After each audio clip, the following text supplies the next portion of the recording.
Hello students, we are seeing class 5, unit number 4,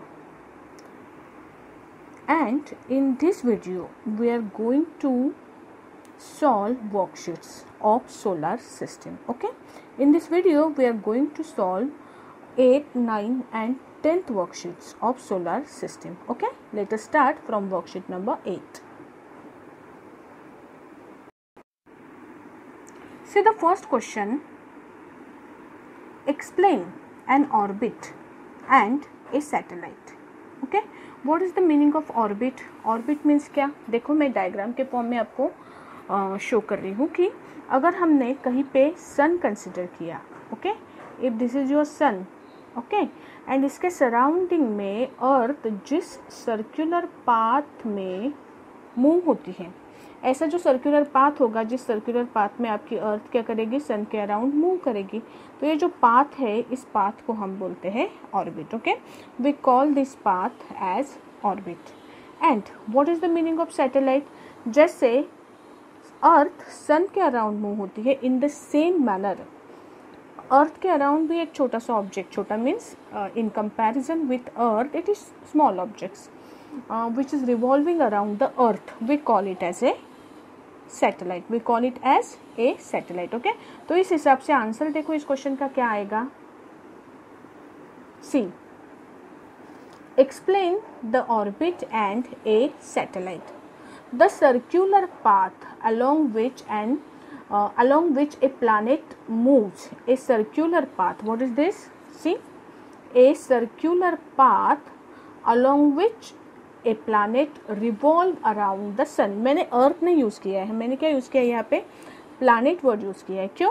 क्योंकि अर्थ के साथ साथ जितने भी अपने सोलर सिस्टम में प्लैनेट्स है, जैसे कि वीनस है, उसके बाद में मर्क्यूरी है, जुपिटर है, ये सारे के सारे प्लैनेट्स क्या करते हैं, ये भी अर्थ के अराउंड क्या होते हैं, रिवॉल्व होते हैं ऑर्बिट के अंदर, है ना.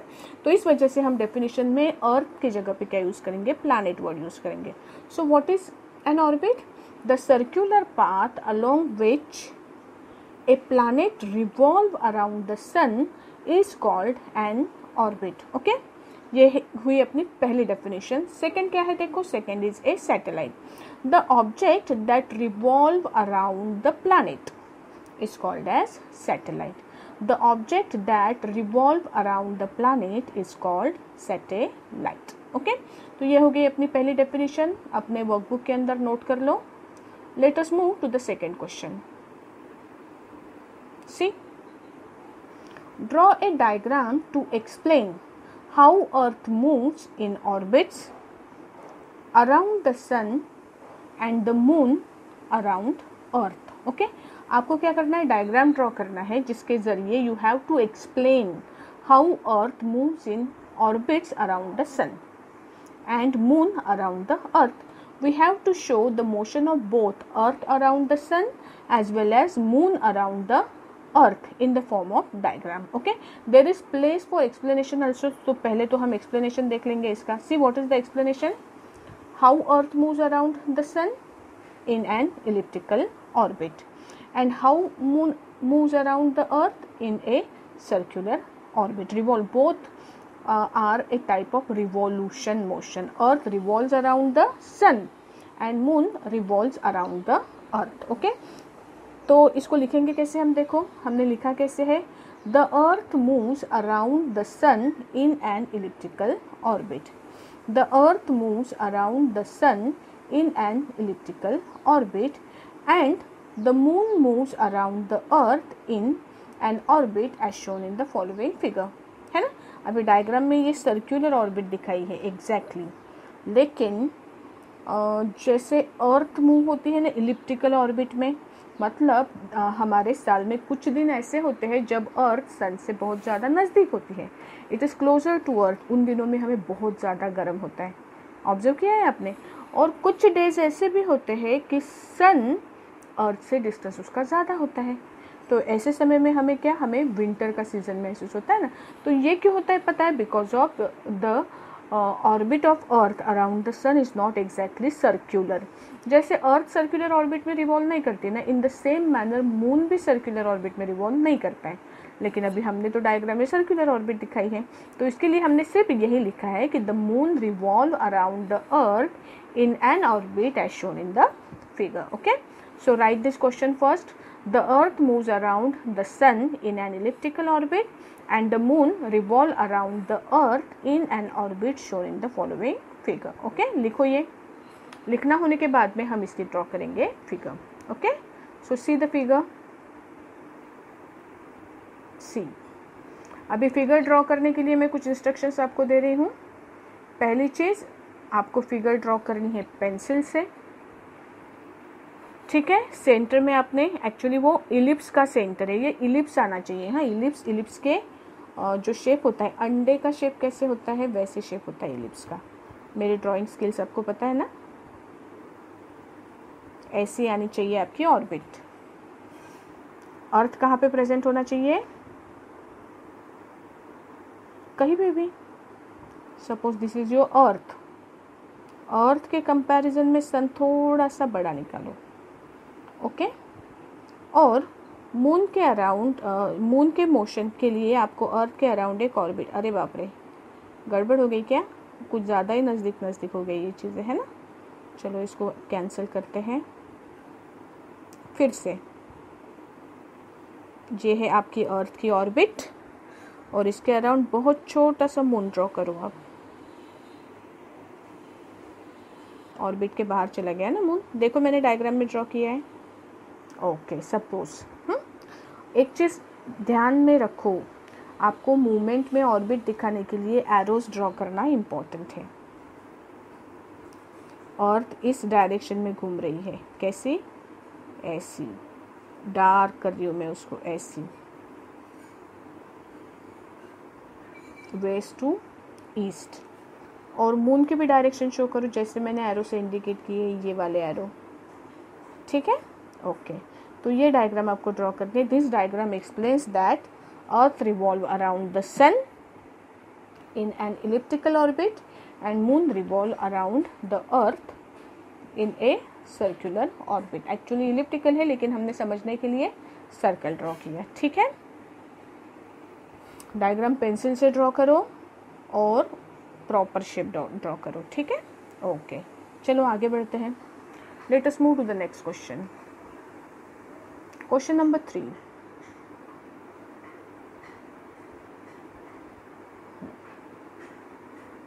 क्या है? The moon, does the moon have light of its own? Then how does we see it in the sky at night? आपको क्वेश्चन पूछा है, does moon have the light of its own? Moon को खुद की light होती है क्या? नहीं होती। हमने देखा है moon does not have light of its own. Then how do we see it in the sky? रात के समय में फिर भी हमें मून दिखता है ना स्काई में। क्यों दिखता है? What should be the reason behind it? क्योंकि सन की जो लाइट मून के ऊपर गिरती है, वो मून के ऊपर गिरने के बाद में, ये सपोज आपकी सन की प्लेस है, यहाँ पे कहीं तो भी आपकी अर्थ है, और इमेजिन करो कि मून यहाँ पे है कॉर्नर में, ठीक है। तो हमें रात के समय में मून कैसे दिखता है? हमें दिखता है क्योंकि सनलाइट जो है वो गिरती है मून के ऊपर, है ना, और मून से रिफ्लेक्ट होके वो आती है अर्थ के ऊपर। तो इस चीज़ की वजह से हमें रात के समय में मून क्या करता है? दिखता है। कौन सा लाइट वो शो करता है? It shows the light reflected from the sun itself. Okay, so write the answer. Moon does not have light of its own. Okay, moon does not have light of its own. It reflect the sunlight falling on it. Okay, moon reflect the sunlight falling on it. अगर आपको explanation के लिए diagram चाहिए तो आप क्या कर सकते हो, जैसे मैंने 3 होल्स, ये होलो सर्कल्स ड्रॉ किए, वैसे ड्रॉ करो। आपका सन कौन सा है? This is sun, this is earth and this is moon. अगर डायग्राम के साथ में कोई चीज़ें हम एक्सप्लेन करते हैं तो उसका इम्प्रेशन साइंस में, स्पेशली अगर प्लैनेट से रिलेटेड कोई चीज़ है और अगर आप डायग्राम ड्रॉ करते हो तो उससे कुछ चीज़ें अगर आप एक्सप्लेन करने में छूट गई है या अच्छे से एक्सप्लेन नहीं करते आ रही है तो डायग्राम क्या करते हैं, वो कमी को पूरा करती है. Okay, so this is about question number 3. Let us move to the next page. Worksheet number 9. See what is it. Classify the movement below in rotation and revolution and give reason. अभी यहाँ पे 3 movements है, देखो तो मैं यहाँ पे बीच में रखती हूँ मेरा फोटो.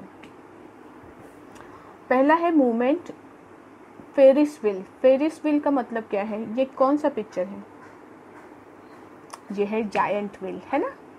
जो मेले वगैरह होते हैं उसमें हम ये देखते हैं ना जायंट व्हील, तो ये आपके लिए एक जायंट व्हील है. इसका मोशन जो है, मूवमेंट है, वो कैसे होता है. जायंट व्हील का मूवमेंट, अभी देखो यहाँ पे हमने 2 तरह के मूवमेंट्स की स्टडी की है. आंसर देख लो, मैं एक्सप्लेनेशन दे रही हूँ. पहला जो मोशन है आपका वो है रोटेशन और दूसरा जो मोशन है वो है रिवॉल्यूशन. दोनों चीज़ में आपके ऑब्जेक्ट जो है वो कैसे हो रहे हैं, किसी चीज़ के अराउंड रोटेट हो रहे हैं और हम इस चीज़ को बोलते हैं एक्सिस, है ना. एक्सिस ऑफ रोटेशन और एक्सिस ऑफ रिवॉल्यूशन, दोनों एक्सिस यहाँ पे क्या है, प्रेजेंट होते हैं.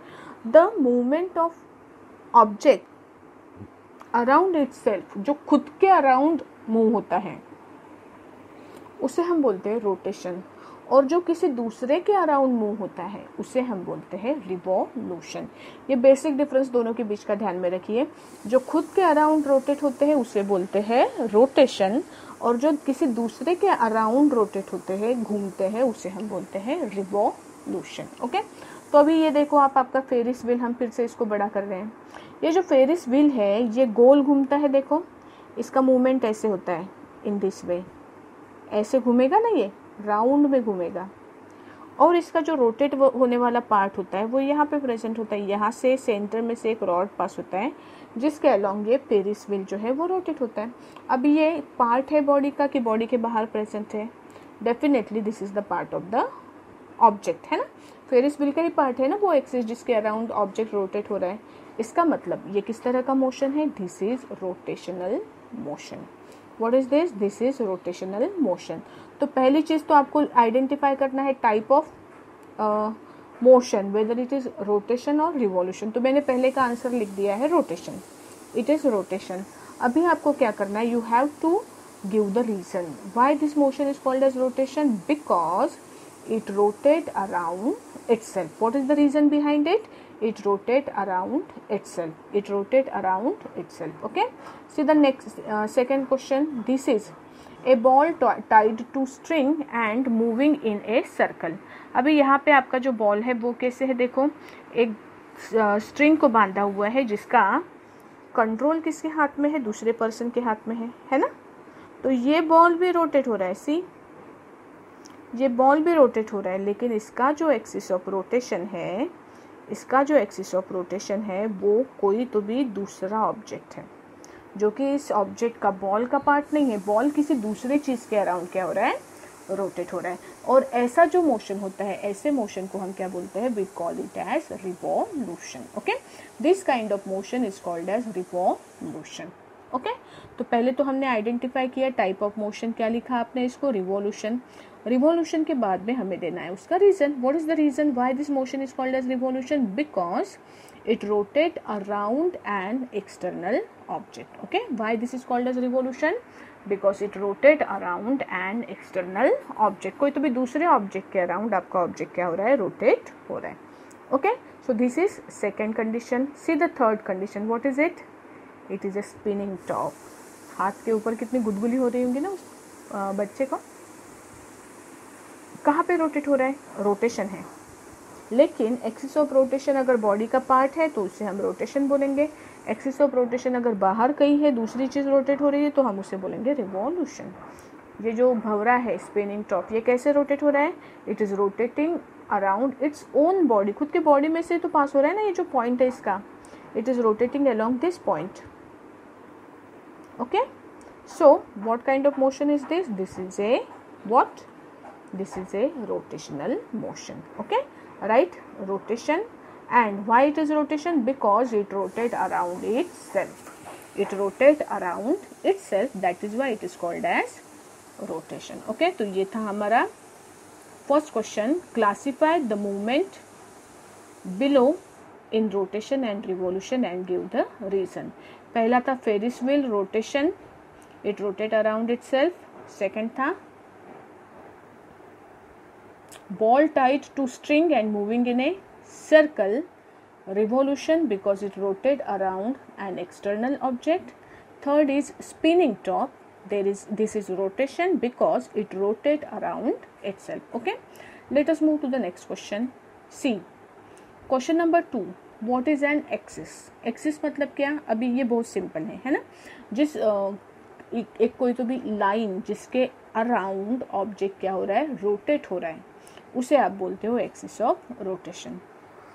The line around which an object rotate is called an axis. लिखो, the line around which an object rotate is called an axis. The line around which an object rotate is called an axis. Okay, let us see the third question. Label axis, 2 poles and 2 hemispheres and on the diagram of earth. Earth की diagram निकालो और उसमें ये सारे parts क्या करो, show करो. See the diagram is shown here. अगर डायग्राम नहीं होती तो क्या निकालते?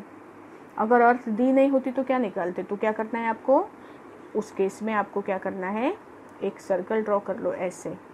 ओके, और वो सर्कल में से पास होने वाली जो लाइन है ऐसी, ये है आपका एक्सिस ऑफ रोटेशन. ठीक है, और इस हिसाब से फिर बाकी के पॉइंट्स आप क्या कर सकते हो, मार्क कर सकते हो. जैसे कि ये ऐसा हो जाएगा आपका इक्वेटर.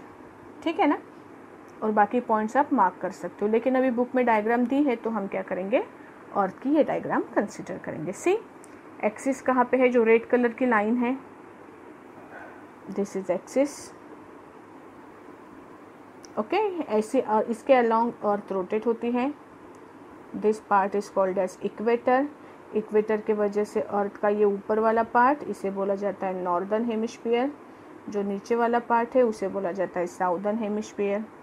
ठीक है, उसके बाद में क्या बचा, ये ऊपर वाला जो पॉइंट है एक्सिस का, इसे बोला जाता है नॉर्थ पोल. जो नीचे वाला पॉइंट है it is called as south pole. Okay, सारा डायग्राम को लेबल करो अच्छे से. Okay, let us move to the next page. Worksheet number 10, day and night on earth. Okay, the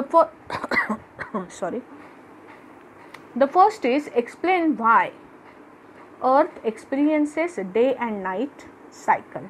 earth के ऊपर डे एंड नाइट साइकिल कैसे exist होती है? इसका जो रीज़न है that is the rotation of earth. Earth के ऊपर जो अर्थ जो रोटेट होती है मतलब क्या, जैसे अर्थ खुद के अलोंग क्या होती है, खुद के अराउंड एक पर्टिकुलर लाइन में से रोटेट होती जाती है, घूमती जाती है, और उसके सामने प्रेजेंट होता है सन.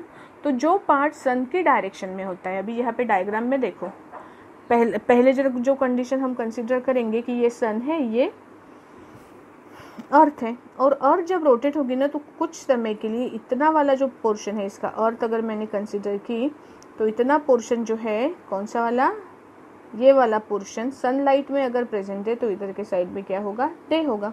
और जो उसके अपोजिट साइड है वहाँ पे लाइट पहुँचेगा ही नहीं सन का, तो उधर के साइड में क्या होगा, there will be a night on this side. Okay, so why days and night are occurring on the earth? Because of rotation of earth. Because of rotation of earth. Okay, चलो लिखते हैं इस answer को. Earth rotates around its axis. Earth rotates around its axis. As it rotates, a part of earth turn around the sun. This part is day. This part is नहीं चाहिए था ना, वहाँ पे as नहीं चाहिए था. This part has day. The part away from the sun has night. Thus, day and night occur because of rotation of earth. जो day and night cycle है वो किस वजह से होती है? Because of rotation of earth. Write the answer. Earth rotate around its own axis as it rotates, a part of Earth turns around the sun. This part has day. The part away from the sun has night. Thus, day and night occurs because of rotation of Earth. Okay. Let us move to the next question. Look at the globe and find out if it would be day or night after reading below conditions. अभी यहाँ पे देखो कुछ चीज़ें आपको answer लिखने से पहले, हमारे पास अभी ग्लोब हमारे आंखों के सामने नहीं है ना, फिर भी ये जो क्वेश्चन है इसके आंसर्स लिखने के लिए आपको सबसे पहले आइडेंटिफाई करना पड़ेगा वो किस हेमिस्फीयर में प्रेजेंट है. ठीक है, चाइना नॉर्दर्न हेमिस्फीयर में, साउथ अमेरिका साउदर्न हेमिस्फीयर में, ऑस्ट्रेलिया साउदर्न हेमिस्फीयर में है, और अफ्रीका जो है 1/3 पार्ट जो अफ्रीका का है वो साउदर्न में, और बाकी का पूरा का पूरा नॉर्दर्न में है. तो हम नॉर्दर्न अमेरिका में उसकी जो कैपिटल है उस हिसाब से कंसिडर करेंगे. ओके. रशिया और ग्रीनलैंड भी वैसे ही है. रशिया और ग्रीनलैंड दोनों के दोनों जो है वो इसमें है, व्हाट वे से नॉर्दर्न हेमिस्फीयर में है, लेकिन उन दोनों में फिर भी 5-6 घंटे का क्या है डिफरेंस है. ओके. तो उस हिसाब से देखो, चाइना में अगर नाइट है तो साउथ अमेरिका में डे होगा, ऑस्ट्रेलिया में अगर आफ्टरनून है तो अफ्रीका में नाइट टाइम होगा, रशिया में अगर मॉर्निंग है, अर्ली मॉर्निंग है, तो ग्रीनलैंड में उस समय पे क्या होगी, आफ्टरनून होगी. ठीक है. ग्रीनलैंड में मोस्ट ऑफ द टाइम जो है, मतलब वो ऐसे रीजन में प्रेजेंट है, वहाँ पे क्या होता है 6 महीने डेज एंड 6 महीने नाइट. ऐसे रीजन की जो बाउंड्री है ना, मतलब वहाँ पे सनराइज सनसेट रोज होते ही नहीं है.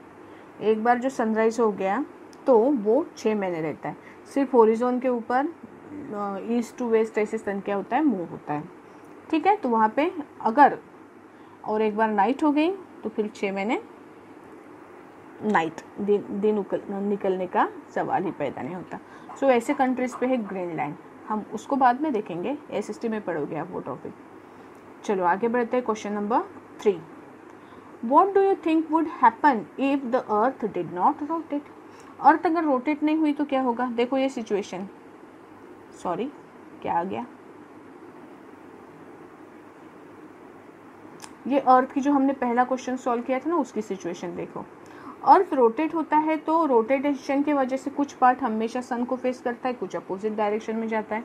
अगर अर्थ रोटेट नहीं हुई तो जैसे डायग्राम में दिखाया है, सॉरी, जो सन के डायरेक्शन में वाला पार्ट है वहाँ पे हमेशा दिन रहेगा, और जो सन से अवे वाला पार्ट है वहाँ पे हमेशा क्या रहेगी, रात रहेगी, है ना. मतलब जो डे और नाइट की साइकिल है वो साइकिल रोटेट नहीं होगी अगर अर्थ रोटेट नहीं होती है तो इसका आंसर कैसे लिखोगे? If the earth did not rotate, half part of it would always facing the sun and half would always be away from the sun. So in half part of the earth it would always be daytime and in half part it would always be night time. आधे हिस्से में हमेशा दिन रहेगा, आधे हिस्से में हमेशा रात रहेगी. और फिर ऐसे एक्सट्रीम सिचुएशन, मतलब ऐसा बोलो ना कि अर्थ का आधा पार्ट जो है ना वहाँ पे बहुत ज़्यादा टेम्परेचर रहेगा. दिन रात अगर हीट होता है कोई ऑब्जेक्ट तो वो बहुत मतलब टेम्परेचर कितना होगा वहाँ पे, बहुत हाई होगा, लाइफ पॉसिबल नहीं है. और जो एकदम ठंडा है तो वहाँ पे बहुत सालों तक धूप गिरी ही नहीं, तो वो कैसे रहेगा, वो ठंडा का ठंडा ही रहेगा, बिलो 0 डिग्री सेल्सियस टेम्परेचर वहाँ पे हमेशा रहेगा. तो ऐसे एक्सट्रीम कंडीशन में अभी जो अर्थ के ऊपर हम लिविंग थिंग्स देखते हैं ना, वैसे लिविंग थिंग्स फिर अर्थ के ऊपर पॉसिबल होते क्या, नहीं होते. Okay. So it is very necessary, it is very good that earth rotate around its own axis. Okay. So यहाँ पे हमारी 3 वर्कशीट्स ख़त्म हो गई. आप ये सारे के सारे क्वेश्चंस क्या करो, आपके वर्कशीट्स में, वर्कबुक में सॉल्व करो, और उसके बाद में इनको आपको क्या करना है, समझ के लर्न करना है. ठीक है. बाकी का नेक्स्ट इसमें देखेंगे वीडियो में.